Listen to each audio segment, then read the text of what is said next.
He was a shepherd, unknown, unnoticed, a fragile man in a brutal world. Yet his voice would one day make the Prophet of Allah, peace and blessings be upon him, weep. His legs were mocked, but the messenger said they were heavier than Mount Uhud. He memorized the Qur'an, not just on his tongue, but in his soul. This is not just a story, it's a legacy, the story of a man who walked with revelation. In the stillness of the Meccan desert, when stars danced across the sky and silence cloaked the valleys, a young shepherd would walk among his flock, guiding them through the rocky hills with quiet dignity. His name was Abdullah bin Masʿoud, small in stature, slender in build, with legs that some would later mock. Yet what they didn't know was that this humble shepherd would one day shake the heavens with the weight of his knowledge, his voice reciting the divine words of the Qur'an as if they were engraved on his very soul. He was not from the Quraysh nobility. He had no powerful tribe to back him, no wealth, no renown. Yet it was this very simplicity that caught the attention of the Prophet Muhammad, peace and blessings be upon him, and forever changed the course of Ibn Mas'ud's destiny.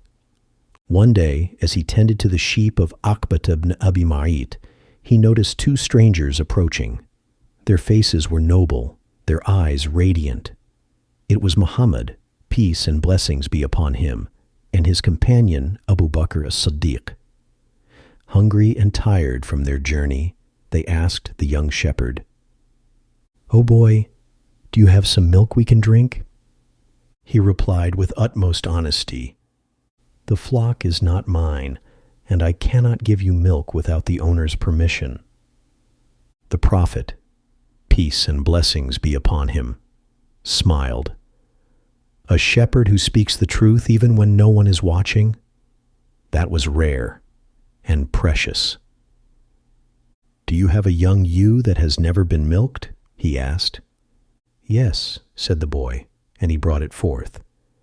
Then the messenger of Allah, peace and blessings be upon him, placed his blessed hand on its udder, and miraculously milk began to flow. Ibn Mas'ud watched in awe, his heart stirred. That moment, that miraculous sign, cracked open the walls of his soul. This was no ordinary man. Later he would say, "From that day on, I never left his side." And he meant it. Abdullaah ibn Mas'ud accepted Islam in its earliest days. Some say he was the sixth man to do so. In a time when belief meant danger, when faith cost you blood and bone, Ibn Mas'ud stood firm. The whispers of monotheism had not yet reached the great tribes, but this shepherd, this seemingly insignificant soul, had already committed his life to the truth. He didn't just accept Islam, he absorbed it. And Islam, in turn, absorbed him. From the beginning, the Qur'an clung to his heart like flesh to bone. He would memorize every verse, every command, every subtle rhythm of divine speech. He once said, "I learned over 70 surahs directly from the mouth of the Messenger of Allah, peace and blessings be upon him." And the Prophet said about him, "Whoever wants to recite the Qur'an as fresh as when it was revealed, let him recite like Ibn Abd, Musnad Ahmad." Imagine that. The greatest man to ever walk the earth, peace and blessings be upon him, testifying that the way Ibn Mas'ud recited the Qur'an was as if it had just descended from the heavens. When he recited, it wasn't just sound, it was soul.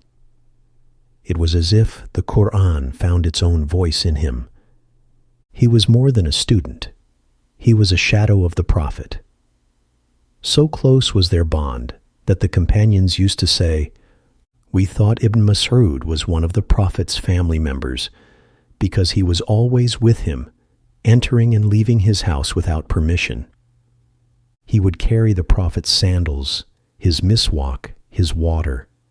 He attended him in secret and in public. And the Prophet, peace and blessings be upon him, loved him dearly. One day he said, "If I were to appoint someone to lead the people without consultation, I would appoint Ibn Abd." But it wasn't leadership Ibn Mas'ud sought. It was closeness, not to power, but to truth. Once the Prophet, peace and blessings be upon him, asked him to recite the Qur'an for him. Ibn Mas'ud hesitated, almost shy. "Shall I recite it to you, and it was revealed to you?" The Prophet replied softly, "I love to hear it from others." So he began to recite from Surat al-Nisa. He read with deep emotion, his voice trembling with awe. "How will it be when we bring from every nation a witness, and we bring you, O Muhammad, as a witness against these people?" Qur'an Surah An-Nisa, verse 41. The Prophet, peace and blessings be upon him, couldn't hold back his tears. "Stop, Ibn Mas'ud," he whispered, tears streaming down his face. "That's enough." That moment, one voice, one verse, one tear, contained oceans of love, prophecy, and responsibility. And so began the journey of a man whose recitation could make the Prophet weep, whose soul was shaped by revelation, whose voice carried the echo of the divine. But his story does not end with recitation, for faith must be tested. The Qur'an was not revealed to rest on hearts only, but to be defended, with courage, with blood, with sacrifice. It was a time when fear choked the streets of Mecca. The Quraysh grew more brutal with each passing day, crushing the early Muslims under the weight of oppression. The verses of the Qur'an were whispered in secret, recited only in the shelter of caves, hidden homes, or hushed gatherings. But Abdullaah ibn Mas'ud, he couldn't contain it any longer. The Qur'an wasn't meant to hide. It was meant to shake the world. One day, the companions gathered in hiding. Their faces were bruised from beatings, their eyes heavy with pain. Among them, someone posed the question, "Who among us will go to the Kaaba and recite the Qur'an aloud to them?"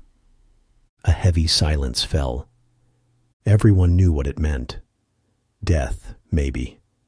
Torture, certainly. Humiliation. Mockery. Then a voice rose, calm but unshakable. "I will," said Ibn Mas'ud. The companions protested, "We fear for you. You are not from a powerful tribe. You have no one to protect you." But he replied, "Allah will protect me." There was no arrogance in his voice, only the quiet conviction of someone who had already surrendered his soul to something far greater. The next morning, just as the sun peeked over the horizon, Abdullaah bin Mas'ud walked toward the Kaaba. The leaders of Quraysh sat in their usual circle, drinking, laughing, plotting. Then a voice pierced the sky. "In the name of Allah, the most gracious, the most merciful." It was like thunder in their ears. He was reciting Surah Al-Rahman, the chapter of divine mercy. Ar-Rahman taught the Qur'an, created man, taught him eloquence. Heads turned, jaws dropped. "Who dares recite those words publicly?" they shouted. "It's Ibn Abd," someone cried. Fury erupted. They rushed at him, punching, kicking, smashing his face. Blood flowed, but his lips, they kept moving.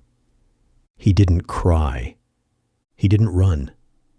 He recited until his voice was choked by his own blood. Bruised and battered, Ibn Mas'ud returned to the companions. They rushed to him, their faces stricken with worry. "Didn't we warn you?" they said. He smiled, broken but glowing. "By Allah, their punishment is lighter on me than it was before. If you allow me, I will do it again tomorrow." That was Ibn Masʿoud, a single man who stood like 1,000. But his strength wasn't just physical courage. He was among the most intelligent and deeply understanding of the Qur'an. Umar ibn al-Khattab, may Allah be pleased with him, once said, "By Allah, I do not know of anyone more knowledgeable of the Book of Allah than Ibn Masūd." And the Prophet, peace and blessings be upon him, once told his companions, "Take the Qur'an from 4, from Ibn Masūd, from Salim the freed slave of Abu Hudayfa, from Ubay bin Ka'b, and from Mu'adh bin Jabal." He wasn't just a reciter. He was a living tafsir, an interpreter, a scholar, a heart that understood the secrets of revelation.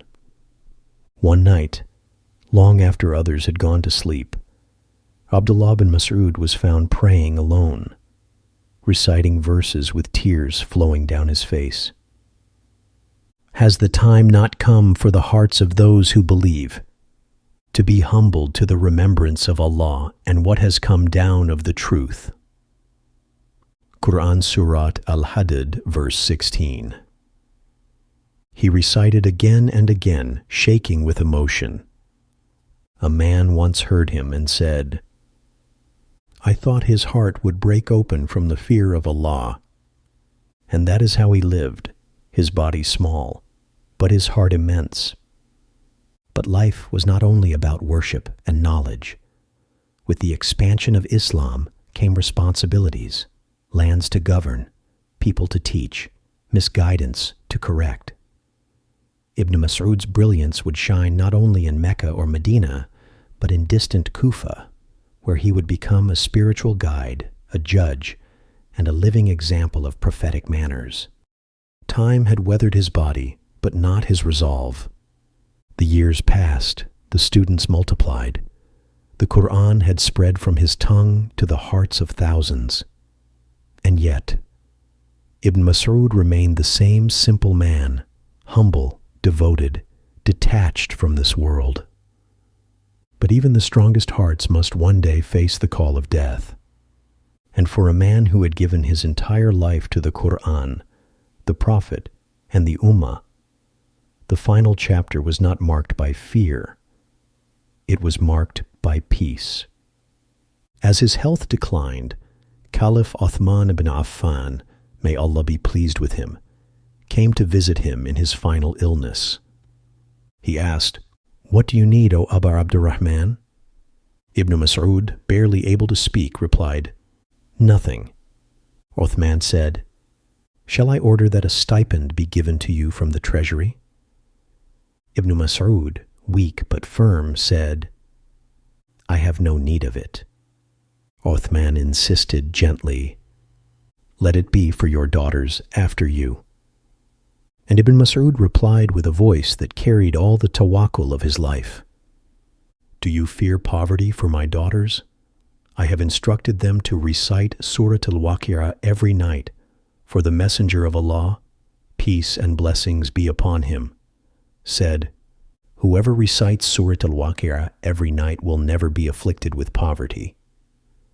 That was his will, not wealth, but worship, not coins, but the Qur'an. He was asked, "How do you feel, O Ibn Mas'ud?" He whispered, "I am in the mercy of Allah." And when asked if he feared meeting his Lord, he said, "By Allah, I am not afraid of my sins, for I know Allah is most forgiving. What I fear is that I have not thanked him enough."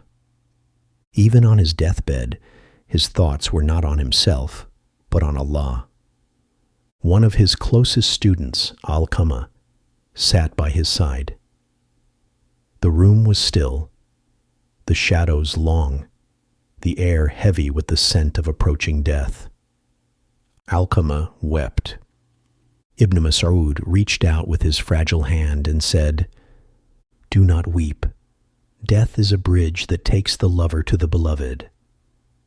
Then, just before his final breath, he asked to be moved gently toward the Qibla. He recited what he could, tears slipping from his closed eyes. And with La ilaha illa Allah on his lips, his soul returned to the one who had shaped him from a shepherd into a saint. He was buried in the Baqiyah cemetery in Al-Madinah, where many of the great companions rest. His funeral was attended by scholars, students, and lovers of the Qur'an, people he had never met, but who knew him by heart. Uthman led the prayer. His students wept, and the desert, which once echoed with the bleating of sheep under his watch, now held the memory of a man who carried the Qur'an in his soul.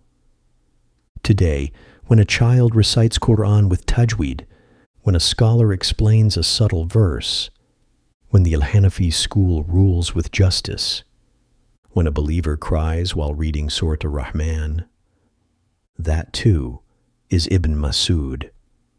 He lives on, not in stone or monument, but in the light he spread. One word, one verse, one soul at a time.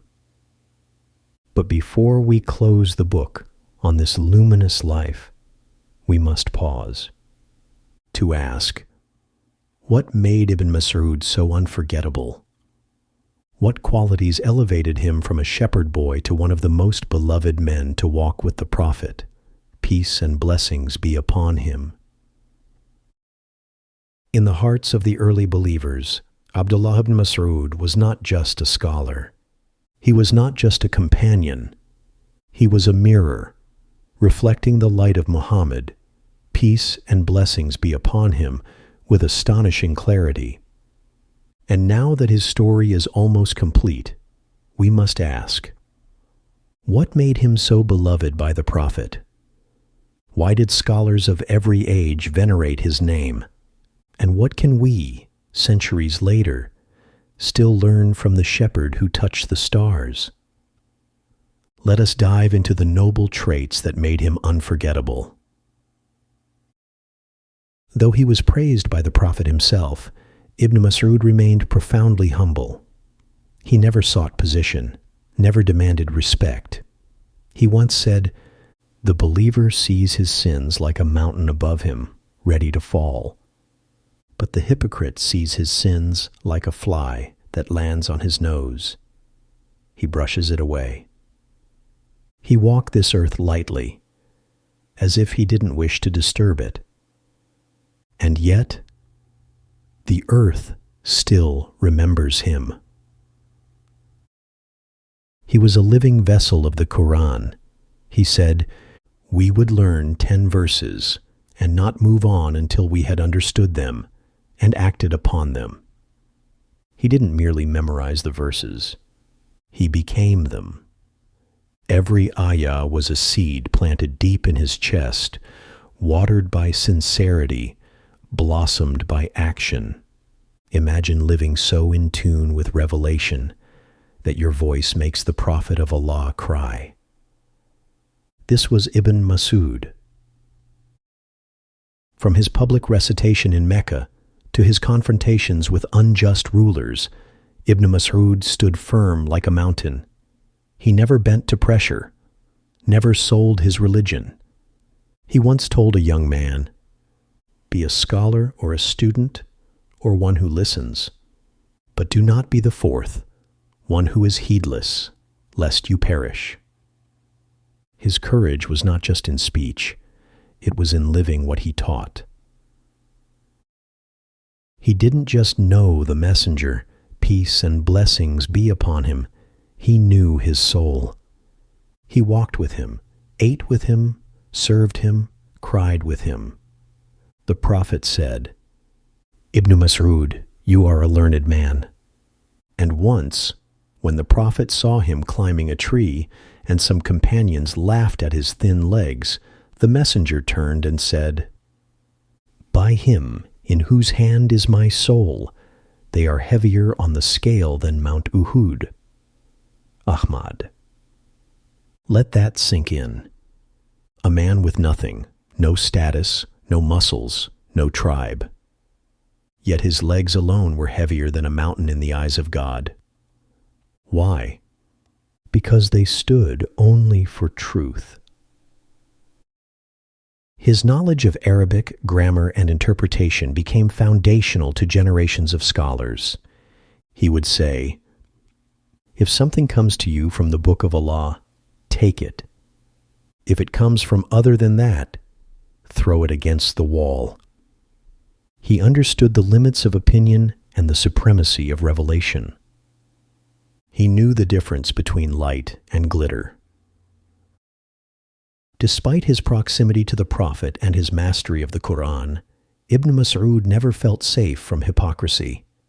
He once wept and said, "By Allah, I don't know if I am a true believer or a hypocrite." When asked why, he replied, "The believer fears Allah's punishment and never feels secure from his judgment." And it was that fear, that trembling awe, that made him a friend of the divine.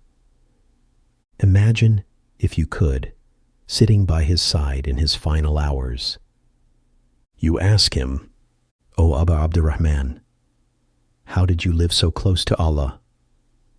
He smiles gently, his voice soft as the desert wind.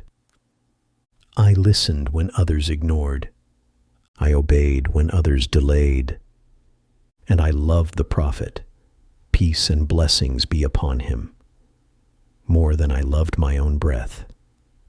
Then he would whisper, "O you who wish to follow this path, guard your prayers. Let the Qur'an shape your nights. Speak only the truth. And remember, the grave is not the end. It's the gate to your beloved." Abdullah bin Mas'oud was a man who began life in the dust with sheep, yet rose to be a lighthouse for the Ummah, whose fragile frame carried the weight of revelation, whose heart beat in rhythm with the Qur'an. His name may be small on our tongues, but it is immense in the heavens. Let us walk in his footsteps, not by fame, not by titles, but by sincerity, humility, and unwavering love for the truth. If this story moved your heart, if the journey of this shepherd turned saint inspired you, then carry his legacy forward. Recite the Qur'an, live with humility, stand for truth, and may Allah, by his mercy, raise us among the righteous. Beside Ibn Mas'oud, beside the Prophet, and in the company of those who never traded their souls for the world. Ameen.